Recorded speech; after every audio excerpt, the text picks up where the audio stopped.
محمد خير الورى وعلى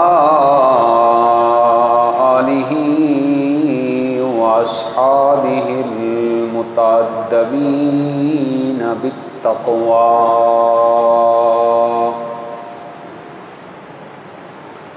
أما بعد فأعوذ بالله من الشيطان الرجيم. بسم الله الرحمن الرحيم. ألا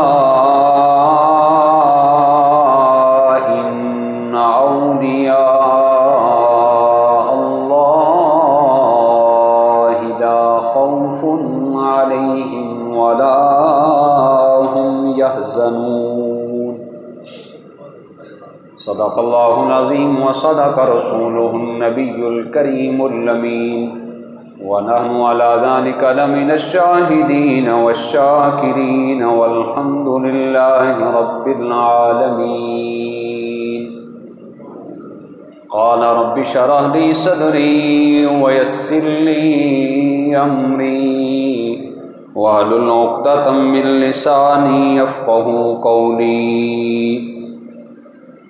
یہی مسجد، یہی کعبہ، یہی گلزار جنت ہے.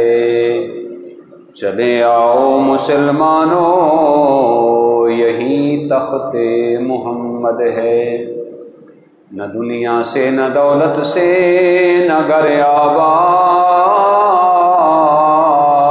کرنے سے تسلی دل کو ہوتی ہے، خدا کو یاد کرنے سے. ببرکتہ ان اللہ وملائکتہ یصلون علی النبی یا ایھا الذین آمنوا صلوا علیہ وسلموا تسلیما. اللہم صل علی سیدنا ومولانا محمد وعلی آل محمد وبارک وسلم وصلی علیہ. الصلاۃ والسلام علیک یا سیدی یا رسول اللہ، وسلم علیک وعلی آلک واصحابک یا سیدی یا حبیب اللہ. الصلاۃ والسلام علیک یا سیدی یا مکین قلوب المؤمنین. الصلاۃ والسلام علیک یا سیدی یا رحمۃ للعالمین. اللہ جل جلالہ وامن والہ واتم برہانہ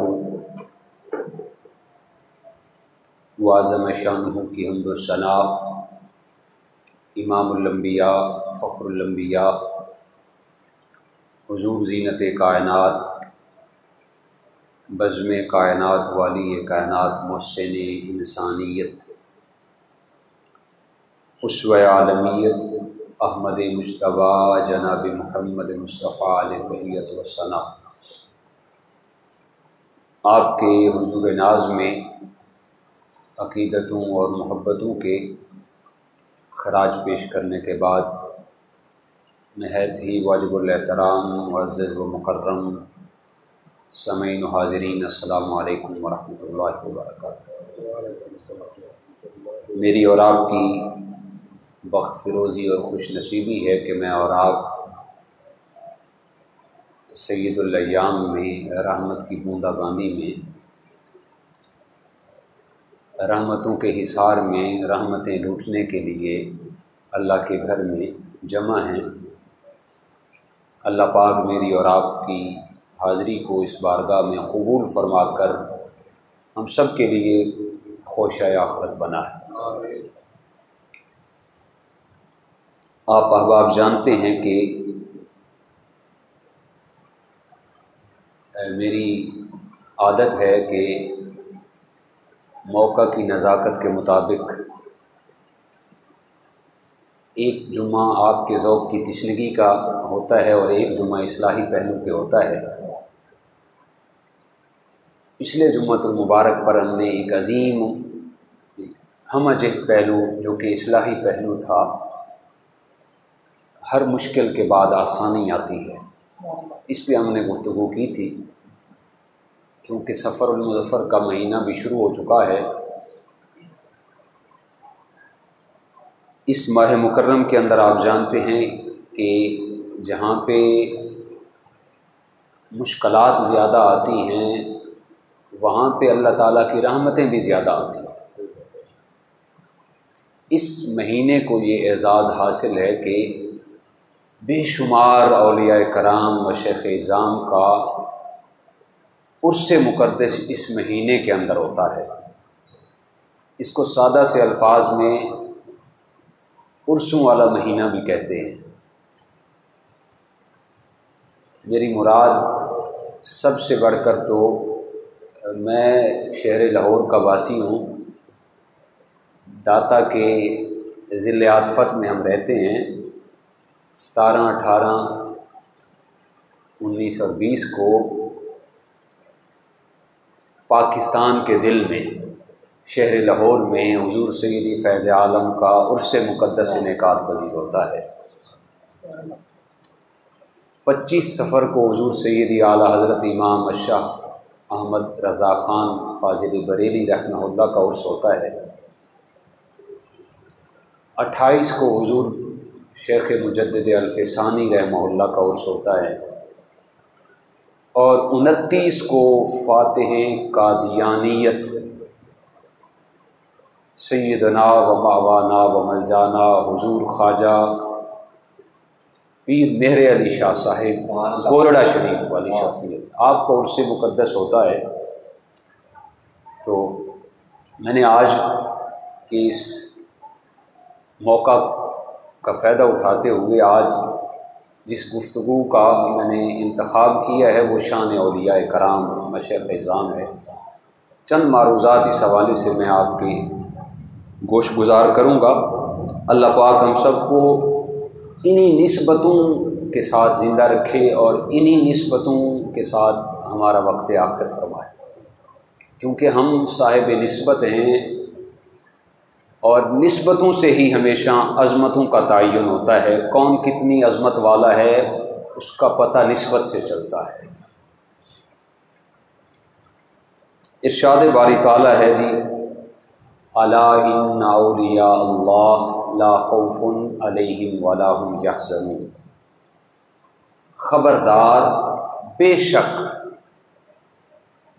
جو اللہ کے اولیاء ہیں ان پر نہ کسی قسم کا کوئی خوف ہے، نہ ہی وہ غمگین ہوں گے۔ الا کا کلمہ بھی کافی تھا، صرف انا کا کلمہ بھی کافی تھا، لیکن دونوں کلمے اللہ پاک نے ساتھ منسلک کیے۔ الا خبردار بھی کیا، پھر آگے انا کا کلمہ بے شک، شک بھی کوئی نہیں ہے۔ آپ جانتے ہیں کہ خبردار وہاں پہ کیا جاتا ہے جہاں پہ خطرہ ہو۔ میں اور آپ جس معاشرے کے اندر زندگی گزار رہے ہیں یہاں پہ تو ہر جگہ پہ خطرہ ہے، اور ہر جگہ پہ لکھا ہوا ہے خبردار، یہاں سے آگے نہیں جانا۔ ایک واٹر کولر کو لیں تو وہاں پہ بھی لکھا ہوا ہے خبردار گلاس نہیں اٹھانا۔ خطرہ ہوتا ہے بھی گلاس اگر اٹھ گیا تو پھر اس کے بعد کون دوسرا رکھے گا۔ میں اگر موٹی مثال دوں تو جہاں پہ الیکٹرک ہمارا نظام ہے، بجلی کا نظام ہوتا ہے، وہاں پہ کھمبے پہ لکھا ہوتا ہے کہ ریڈ کلر میں خبردار یہاں سے آگے نہیں جانا، تاریں ننگی ہیں، اگر تھوڑا سا آگے گئے تو جان کو خطرہ ہو سکتا ہے۔ تو اللہ پاک نے اس آیت کریمہ کے شروع میں اعلیٰ کا لفظ لگایا، فرمایا خبردار، اگر وہاں پہ آگے گئے جہاں پہ الیکٹرک نظام ہے وہاں پہ جان کو خطرہ ہو سکتا ہے، اگر اس بارگاہ میں تھوڑا سا بھی بے ادبی کا شائبہ آ گیا یہاں ایمان کو خطرہ ہے، خبردار ہو جاؤ۔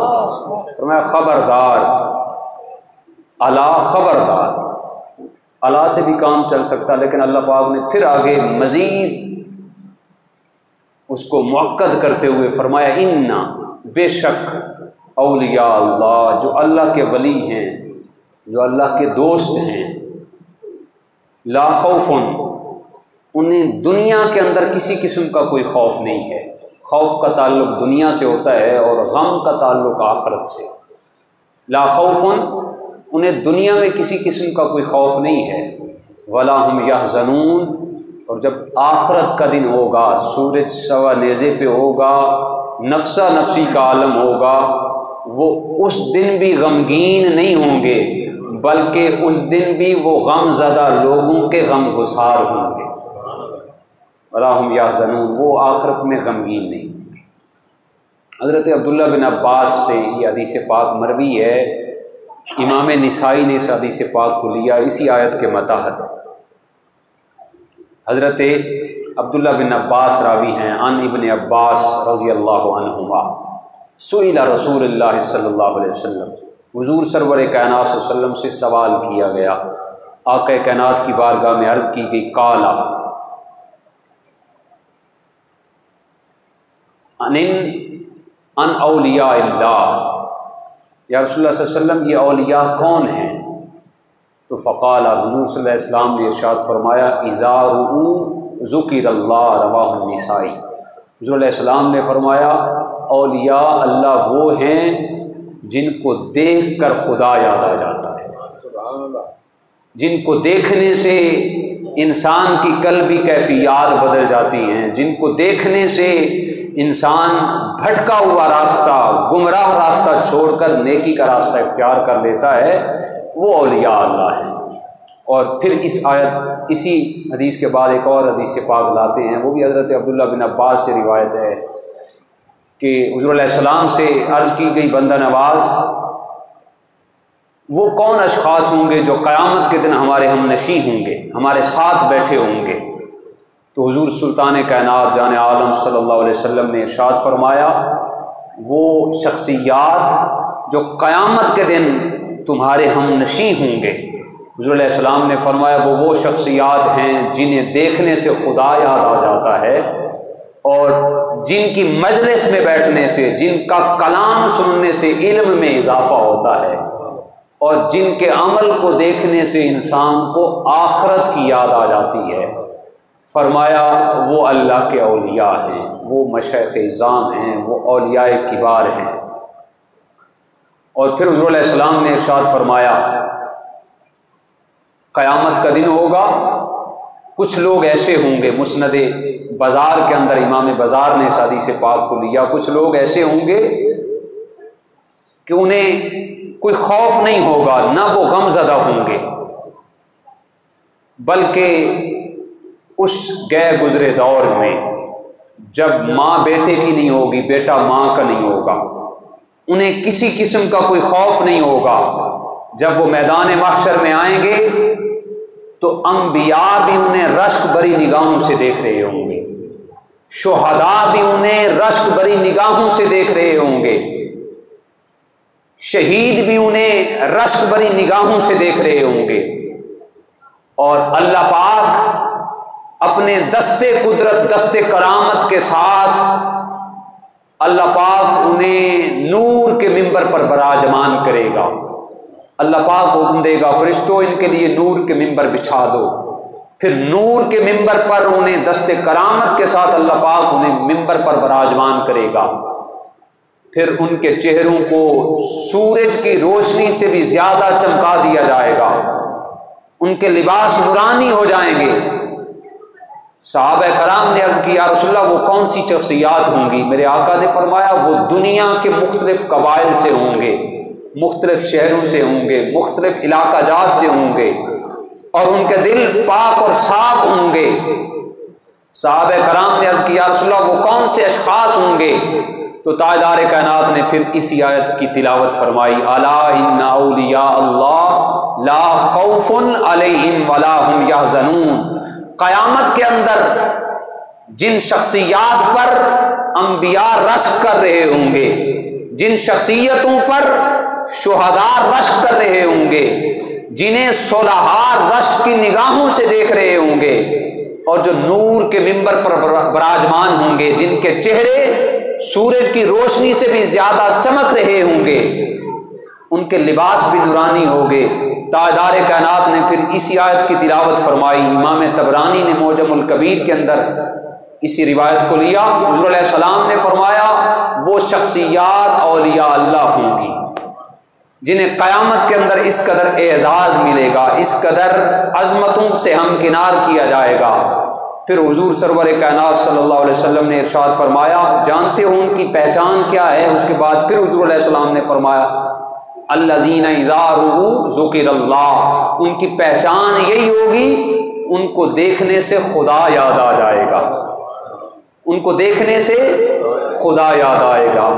تو ہمارا ایمان ہے، یہ ہماری فکر ہے، یہ ہماری سوچ ہے کہ اللہ کے نیک بندوں کو دیکھنے سے خدا یاد آ جاتا ہے۔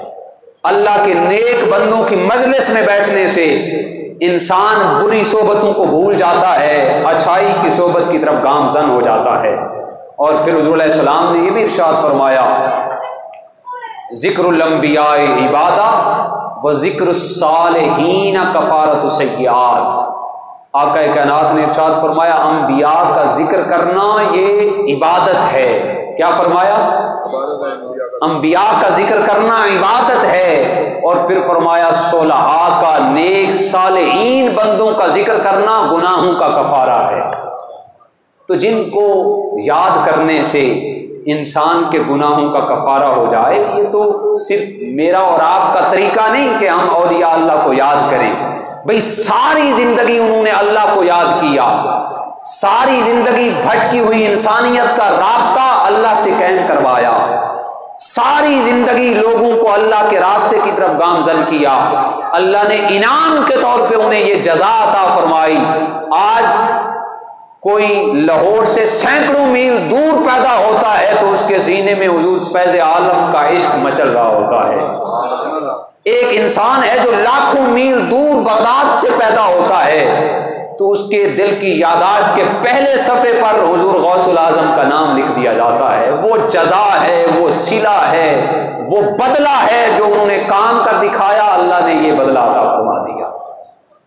تو فرمایا انبیاء کا ذکر کرنا عبادت ہے اور اولیاء کا ذکر کرنا یہ کفارہ سیئات۔ اور اللہ نے اتنا اعزاز دیا، اتنا مقام دیا۔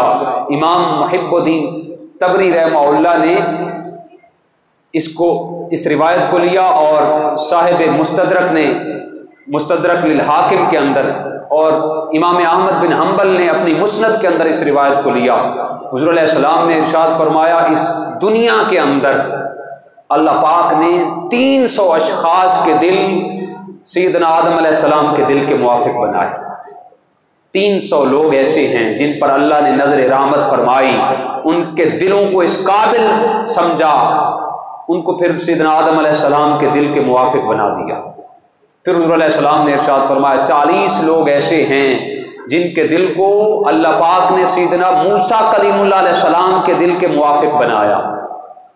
پھر اللہ پاک نے نظر رحمت فرمائی 7 اشخاص ایسے بنائے جن کے دل کو سیدنا ابراہیم خلیل اللہ علیہ السلام کے دل کے موافق بنایا۔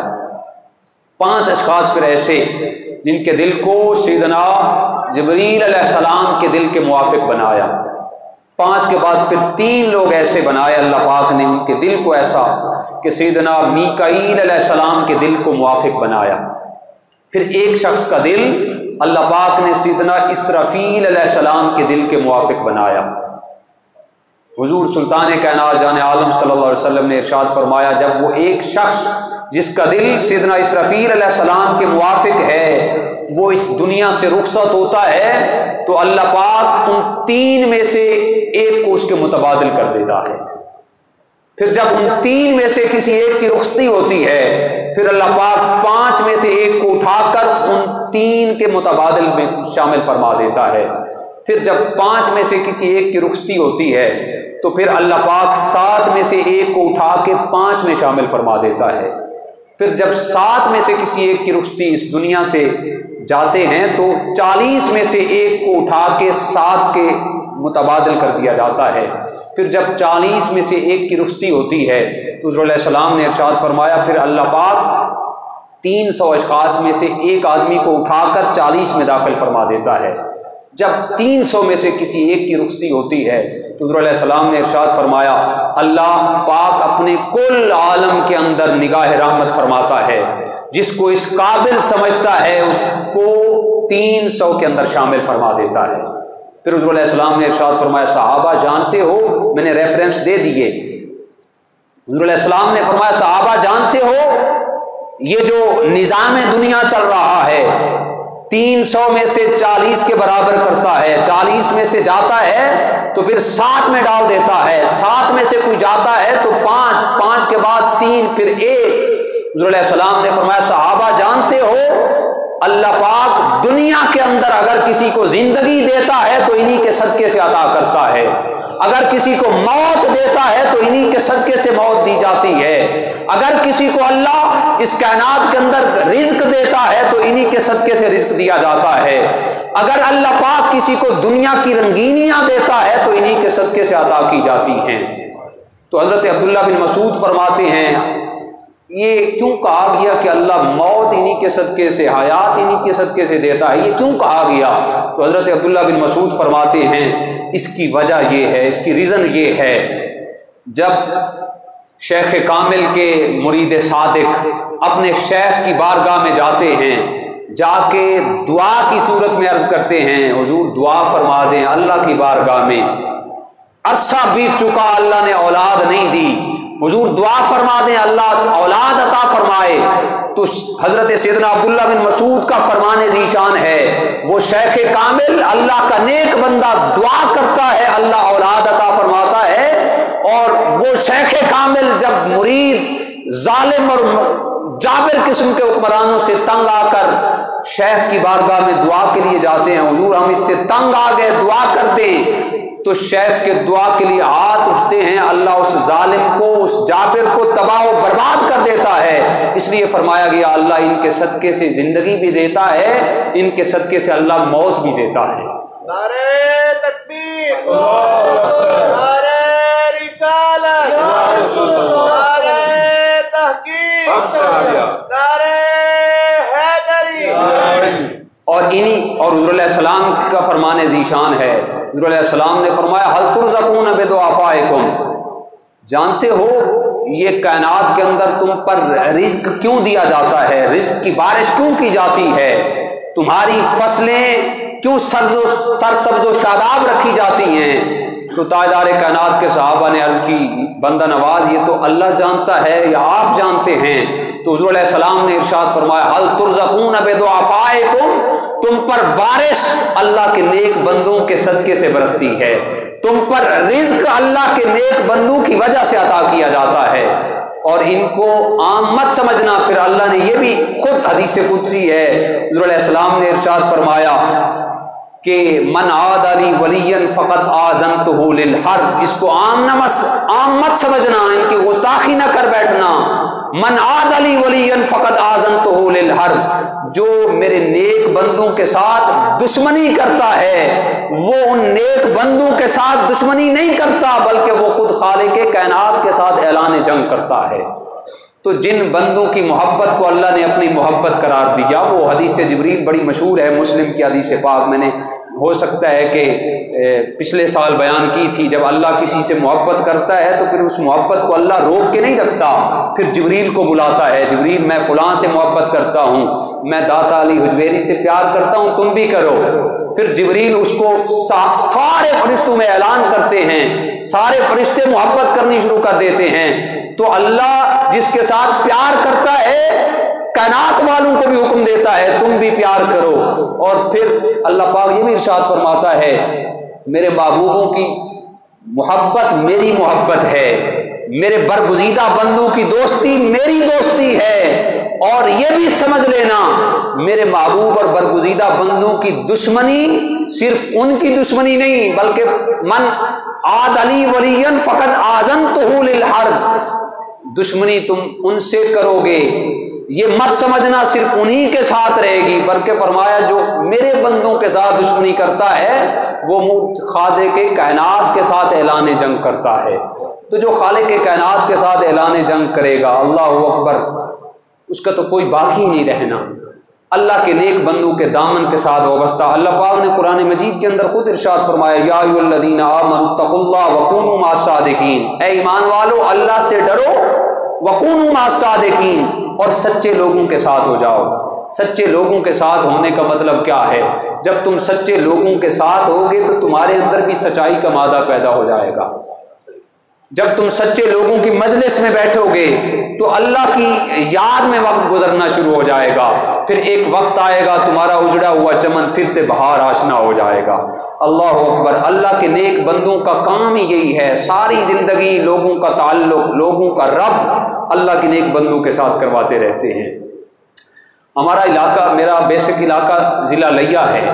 ضلع لیا کا ایک علاقہ ہے کروڑ لال عیسن، آپ نے شاید سنا ہو، کروڑ لال عیسن۔ وہاں پہ ایک شیخ کامل ہیں، شہنشاہ نقش بندیوں کے بہت بڑے شیخ ہیں، حضور سیدی خواجہ غلام حسن سواگ رحمۃ اللہ تعالی علیہ، بڑے ولی کامل، ساری زندگی اللہ اللہ کرتے گزار دی۔ اور آپ کی سیرت میں آتا ہے کہ 1900 غیر مسلموں کو آپ نے کلمہ پڑھایا، 1900 غیر مسلموں کو، سارا دن قرآن کی تلاوت کرتے رہتے، سارا دن قرآن پڑھتے۔ میرا اپنا علاقہ ہے، میں کئی دفعہ وہاں پہ حاضر ہوا اور وہاں سے اکتساب فیض حاصل کیا۔ خواجہ غلام حسن سواگ، آپ ذمہ داری کا کام کرتے تھے۔ ایک دن کھیتوں میں آپ کام کر رہے تھے تو اللہ کے نیک بندے کیسے لوگوں کا تعلق اللہ کے ساتھ کرواتے ہیں، رسول کائنات صلی اللہ علیہ وسلم کے ساتھ کرواتے ہیں۔ کام کر رہے تھے تو ایک ہندو آپ کے قریب آیا، اس نے کروڑ جانا تھا، یہ سٹی کا نام ہے کروڑ لالیسن، ایک کروڑ پکا ہے ملتان والی سائڈ پہ، یہ کروڑ لالیسن ہے۔ اس نے کروڑ شہر جانا تھا، راستہ بھٹک گیا، راستہ بھول گیا، تو اس نے عرض کی حضور میں نے کروڑ جانا ہے۔ کیا کی؟ عرض کی حضور میں نے کروڑ جانا ہے۔ تو وہ وقت کے ولی کامل تھے، ان کی نظر کچھ اور تھی۔ جب اس نے عرض کی حضور میں نے کروڑ جانا ہے تو خواجہ غلام حسن سواگ رحمۃ اللہ تعالی علیہ فرمانے لگے، میاں تم نے کروڑ جانا ہے یا توڑ جانا ہے؟ تم نے کروڑ جانا ہے یا توڑ جانا ہے؟ توڑ کا مطلب یہی ہے، کیونکہ یہ سریکی کا لفظ ہے، توڑ کا مطلب یہی ہے کہ منزل مقصود تک جانا ہے، اینڈ تک۔ اور اللہ کے نیک بندوں کے اینڈ تو مکین گنبد خضرا کا روضہ ہے۔ اللہ کے نیک بندوں کی منزل مقصود، کائنات والے جو مرضی چاہیں، فلاں نے سورج کو مسخر کر لیا، فلاں چاند پہ پہنچ گیا، فلاں جگہ پہ پہنچ گیا، ان کے لیے سب سے بڑی کامیابی یہی ہے۔ لیکن اللہ کے نیک بندوں کی سب سے بڑی کامیابی حضور علیہ السلام کے دامن رحمت تک پہنچنا ہے۔ اس نے عرض کی حضور میں نے کروڑ جانا ہے، تو خواجہ غلام حسن سواگ رحمۃ اللہ تعالی علیہ فرمانے لگے، میاں تم نے کروڑ جانا ہے یا توڑ جانا ہے؟ تو اس نے عرض کی حضور میں نے کروڑ جانا ہے۔ تو خواجہ غلام حسن سواگ رحمۃ اللہ تعالی علیہ نے فرمایا، میں تمہیں توڑ نہ پہنچا دوں؟ تو اس نے عرض کی، وہ سمجھتا شاید توڑ اور کروڑ ایک جیسے لفظ ہیں، ملے جلے لفظ ہیں، تو ایک ہی معنی مراد ہوگا۔ تو اس نے عرض کی حضور جہاں پہ مرضی مجھے راستہ بتا دیں، میں بھٹکا ہوا ہوں، وقت کافی بیت چکا ہے۔ تو خواجہ غلام حسن سواگ رحمۃ اللہ تعالی علیہ نے فرمایا، پھر میرے ہاتھ میں ہاتھ دے، ہاتھ میں ہاتھ دے، ہاتھ میں ہاتھ دیا گیا۔ پھر فرمایا آنکھیں بند کرو۔ جب اس نے آنکھیں بند کی، تھوڑی دیر کے بعد 2-3 سیکنڈ گزرے، آپ نے فرمایا اب آنکھیں کھولو۔ جب اس نے آنکھیں کھولی، آپ کی سیرت کی کتابوں میں آتا ہے، اللہ کی عزت کی قسم، جب اس نے آنکھیں کھولی تو آنکھوں کے سامنے روضہ مصطفیٰ تھا، آنکھوں کے سامنے تاجدار کائنات کا روضہ تھا۔ اس نے عرض کی حضور میں نے تو کروڑ جانا تھا۔ تو خواجہ غلام حسن سواگ رحمۃ اللہ تعالی علیہ نے فرمایا، میں تو اسی توڑ کو جانتا ہوں، میں کروڑ کو نہیں جانتا، میں تو اسی توڑ کو جانتا ہوں۔ جو اللہ کے نیک بندے ہوتے ہیں وہ ہر بھٹکے ہوئے شخص کا تعلق اللہ کے راستے سے لگاتے ہیں، توڑ پہنچانے کے لیے تگ و دو کرتے ہیں، محنت کرتے ہیں۔ یہ مت سمجھنا کالی بھیڑیں ہر شعبے کے اندر ہیں، جیسے 5 انگلیاں برابر نہیں ہیں، اسی طرح آج کل ملاوٹ کا دور ہے۔ کچھ ناخواندہ لوگوں نے جیسے دیسی گھی اور فارمی گھی ڈالٹے کے اندر فرق ہوتا ہے، ایسے آج کل کے دور کے اندر لوگوں نے اپنے اوپر یہ مونوگرام خود بخود نافذ کر لیا کہ ہم بھی اولیاء میں شامل ہیں۔ اللہ پاک نے یہاں تک بات ختم نہیں فرمائی، الا ان اولیاء اللہ لا خوف علیہم ولا هم یحزنون۔ وہ ذات جانتی تھی کہ ایک وقت آئے گا کہ ہر بندہ یہ ٹائٹل اپنے ساتھ جوڑ دے گا، آگے پہچان بھی بتا دی۔ اللہ کے نیک بندوں کی پہچان کیا ہے؟ فرمایا الذین آمنوا وکانوا یتقون۔ اللہ کے نیک بندوں کی پہچان یہ ہے، ایک تو وہ ایمان والے ہوں گے وکانوا یتقون، اور دوسرا میری ذات سے ڈرنے والے ہوں گے، میری ذات سے ڈرنے والے ہوں گے۔ اسی طرح حضرت سلطان عارفاں، سلطان العاشقین، خواجہ سلطان باہو کا واقعہ بھی آتا ہے۔ سلطان باہو، اللہ اکبر، اے تن میرا چشمہ ہووے میں مرشد ویکھ نہ رجا ہوں۔ باہو آپ جانتے ہیں با کا مطلب ہوتا ہے ساتھ، یہ فارسی کا لفظ ہے۔ با کا مطلب کیا ہے جی؟ ساتھ، اور ہو کا مطلب ہے وہ ذات، یعنی سلطان باہو نام تو سلطان تھا لیکن باہو کے نام سے مشہور ہوئے۔ باہو کا مطلب ہوتا ہے اس کے ساتھ، ہر وقت سلطان باہو اللہ کے ساتھ رہتے، اللہ کے عشق میں رہتے، اللہ کی یاد میں رہتے، تسبیح و تعلیم میں رہتے۔ ضلع جھنگ ہے، جھنگ کے اندر آگے گڑھ مہاراجا ہے، وہاں پہ آپ کا مزار مقدس آج بھی مرجع خلائق ہے۔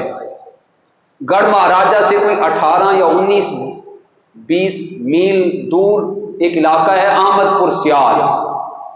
تو آپ اپنے علاقے میں کھڑے ہو کے آپ کھیتی باڑی کر رہے تھے، آپ کھیتوں کے اندر ہل چلا رہے تھے۔ وقت کافی بیت گیا، جو پرانے لوگ تھے وہ ساری رات کام کرتے۔ یہ آج ہم نے نامینیٹ کر دیا، ہم نے 2 گھنٹے کام کرنا ہے، 3 گھنٹے کام کرنا ہے۔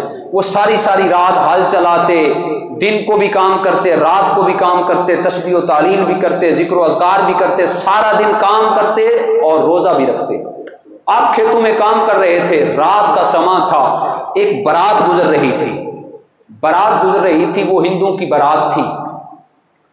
تو راستہ بھٹک گئے، وہاں اس وقت لائٹنگ کا انتظام تو نہیں تھا، تو دور دیکھا کہ کھیتوں سے اللہ اللہ کی آواز آ رہی ہے۔ انہوں نے سوچا کہ یہاں پہ ہو سکتا ہے کہ کوئی آدمی ہے جو اللہ کا ذکر کر رہا ہے، ان سے چل کے پوچھتے ہیں کہ احمد پور سیال کہاں ہے۔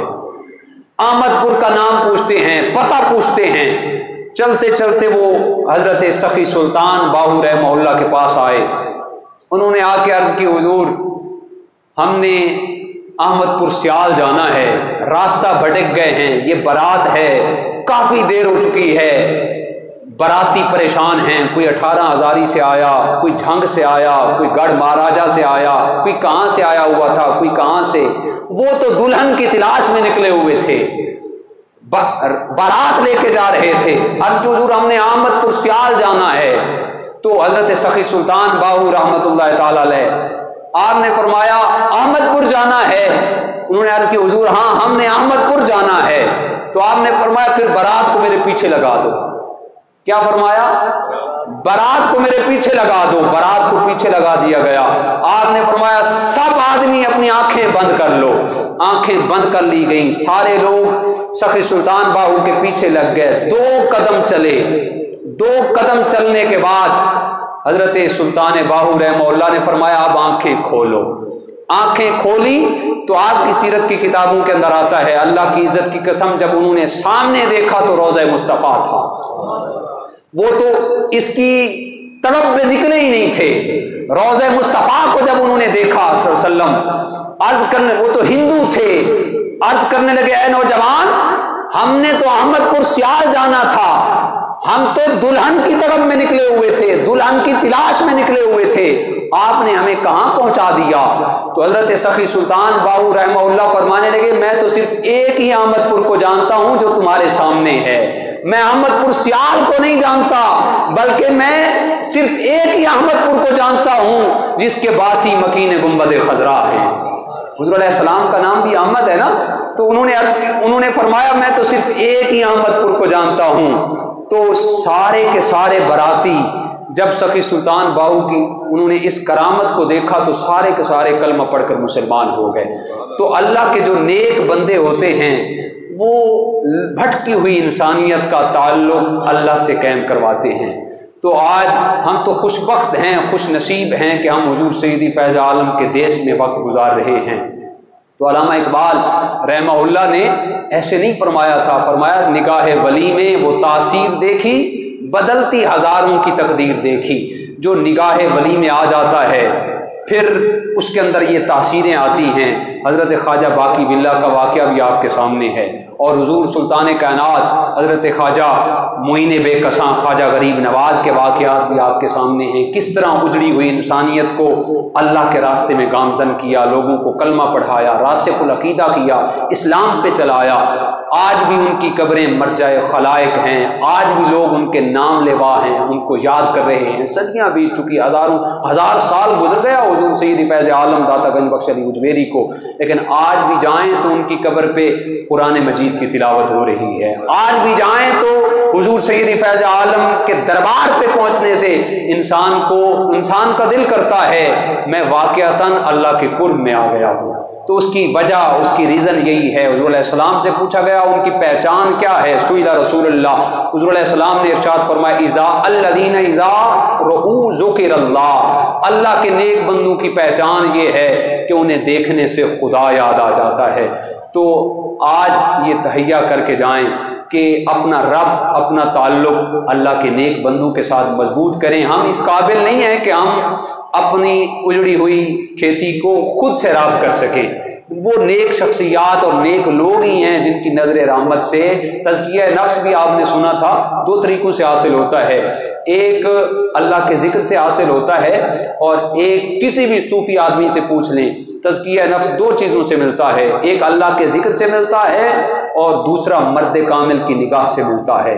نگاہ جب ہوتی ہے تو انسان کا تزکیہ ہو جاتا ہے، اندر پاک اور صاف ہوتا ہے۔ جب انسان کا اندر پاک اور صاف ہوتا ہے پھر آٹومیٹک انسان نمازی بھی بنتا ہے، پھر آٹومیٹک انسان دین پہ چلنے والا بھی بن جاتا ہے۔ دعا ہے کہ اللہ پاک ہم سب کو توفیق عمل نصیب فرمائے۔ وآخر دعوانا